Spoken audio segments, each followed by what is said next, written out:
Đưa anh một tấm bản đồ, anh sẽ dẫn em tới một nơi. Điều gì mình chưa nếm trải thì thử một lần mình dại dột chơi. Nghe nói Cà Mau xa lắm nhưng thật ra nó cũng rất gần. Đi một lần mở rộng tầm mắt con gái Cà Mau với đẹp thất thần. Thế giới này bao la, anh thì như con kiến thợ.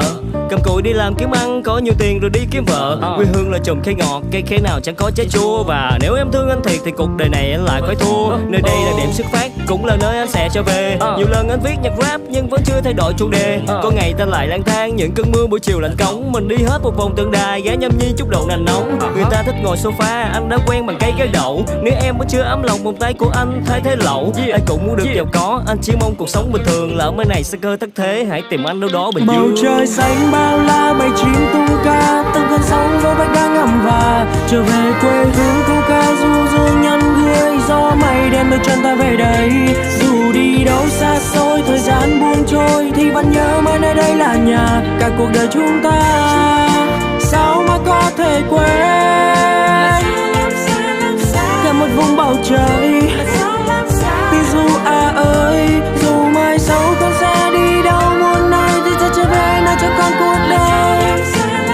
Quê hương đang ngoài 20, con luôn nhớ mẹ yêu ơi. Một lần tìm lại bạn bè cùng trang lứa, một lần trở về nhà mình như xưa.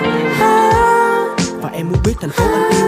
Em nói Cà Mau xa lắm, bắt anh đưa về nơi quê hương anh. Và khi bước tới được thành phố này thì em đã thích và cũng thương anh. Xe lăn bánh qua từng con đường, từng cây đèn ngọn xanh ngọn đỏ, dẫn em tìm về nơi bình yên, nơi có cánh đồng đầy hoa và cỏ. Ngắm đàn cò, nghe câu hò giai điệu miền Tây sông nước. Về chốn Tây Bình chỉ có đôi mình cùng dắt tay nhau và sông bước.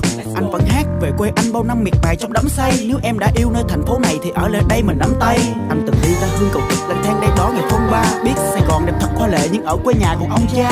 Lỡ nơi này mình có thất nghiệp thì mình về quê mình cắm câu.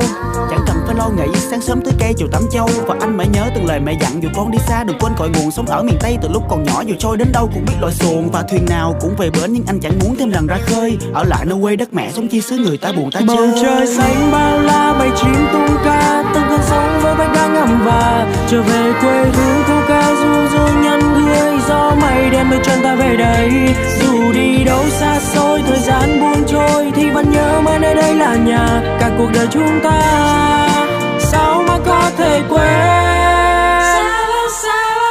cả một vùng